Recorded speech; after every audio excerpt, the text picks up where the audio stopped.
بابا بلے شاہ قصوری نے کہا تھا اٹ کھڑکے دکڑ وجے تتا ہووے چلہ آن فقیر کھا کھا جامن راضی ہووے بلا۔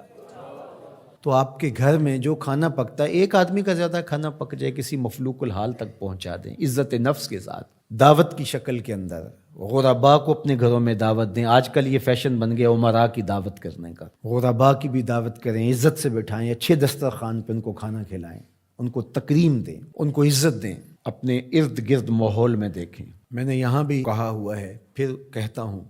کہ ہماری ہمسائیگی میں، ہمارے قرب و جوار میں اگر کوئی ضرورت مند ہو تو مرکز اس کے لیے حاضر ہے، یہ اس کا اپنا گھر ہے، تینوں وقت کا کھانا دستیاب ہوگا۔ اور ہم بڑھ رہے ہیں اب اس کام کی طرف کہ ہم ملک کے طول و عرض کے اندر اور پوری دنیا کے اوپر انسانی فلاح کے لیے کام کے حجم کو بڑھائیں گے انشاءاللہ۔ پہلے بھی اللہ کی توفیق سے ہم مختلف جگہوں پہ روہنگیا میں کام کر رہے ہیں، کاک بازار میں کام کر رہے ہیں، اردن میں کام کر رہے ہیں، فلسطین میں کام کر رہے ہیں۔ اللہ نے ہمیں توفیق نصیب فرمائی، ہم گزشتہ 3-4 سالوں سے ارض شام میں، سیریا میں کام کر رہے ہیں۔ اس طرح ملک کے اندر بھی اپنے محدود وسائل کے اعتبار سے کام ہو رہا ہے، لیکن انشاءاللہ چونکہ بہت سارے کام ہیں ہمارے ذمے، مدارس کا قیام، پھر ان کی ضروریات کو پورا کرنا، اور اس طرح سے فنڈنگ ہم کرنے کا مزاج بھی نہیں رکھتے۔ ہمارا خیال ہے کہ اس کو ایک اچھے ڈیسنٹ طریقے سے لوگوں کو ترغیب دے اور لوگ ہمارے ساتھ کھڑے ہوں، تو ہم انشاءاللہ اس حجم کو بڑھائیں گے اور اچھے انداز سے آگے بڑھیں گے۔ میں آپ کو بھی کہوں گا کہ صرف آپ اپنی گلی کو سنبھالیں، آپ اپنے محلے کو سنبھالیں، پورے ملک کو، پوری کائنات کو میں بلکہ کوئی تنظیم، کوئی حکومت بھی نہیں سنبھال سکتی۔ جب جذبہ احساس بیدار ہوگا، جو سب سے ضروری کام ہے جو ہم نے کرنا ہے، تو پھر خود بخود ہمارے علم میں نہیں ہوگا، وہ ہمارا تنظیمی سیٹ اپ نہیں ہوگا، وہ ہمارے نظم سے جڑی ہوئی چیز نہیں ہوگی، لیکن ہماری ترغیب سے تو یہ ہو۔ تو اس طرح لوگوں کے دکھ بانٹیں، لوگوں کے درد بانٹیں، سسکتی انسانیت کی مدد کریں، آپ کا رب باپ پہ بڑا راضی ہوگا۔ ادخال السرور فی قلب المومن عبادہ، کسی مسلمان کے دل میں خوشی داخل کر دیں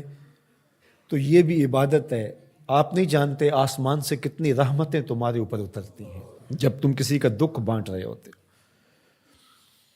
تو اللہ آسانیاں پیدا کرے، اللہ رحم فرمائے امت محمدیہ پر، پوری انسانیت پر۔ دور موجود کے سرمایہ دارانہ نظام نے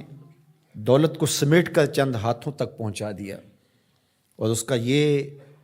نتیجہ سامنے آ رہا ہے کہ انسانیت بھوک افلاس کی طرف بڑھ رہی ہے، اور کہنے والے کہتے ہیں کہ آنے والے دور کے اندر لوگ نان شبینہ کو بھی ترسیں گے،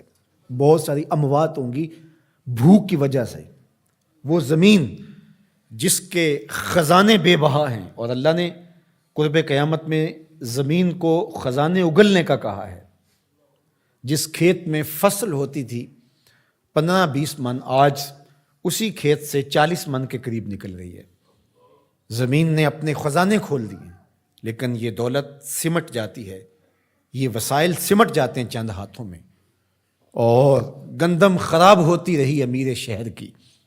گندم خراب ہوتی رہی امیر شہر کی، بیٹی مگر فقیر کی فاقوں سے مر گئی۔ تمام عمر جو اہل زر کی خلعتیں بنتے رہے، تمام عمر جو اہل زر کی خلعتیں بنتے رہے، ان فقیروں کے مقدر میں کفن کاغذ کا تھا۔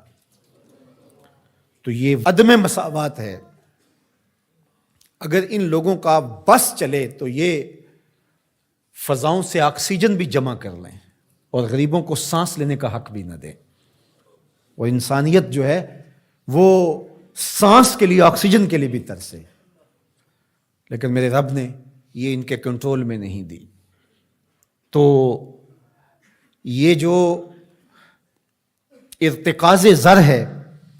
یہ قوموں کے لیے بربادی کا سبب و ذریعہ ہوتا ہے، اور یہ سرمایہ دارانہ نظام جو گزشتہ کئی عشروں سے چل رہا ہے، اس کے نتائج اب آپ کے سامنے آ رہے ہیں، اور کتنے لوگ پوری دنیا کے اوپر بھوک اور افلاس کے ساتھ سسک کے مرنے کے لیے تیار بیٹھے ہیں۔ اللہ جل شانہ اپنی عنایتوں کا حظ وافر عطا فرمائے۔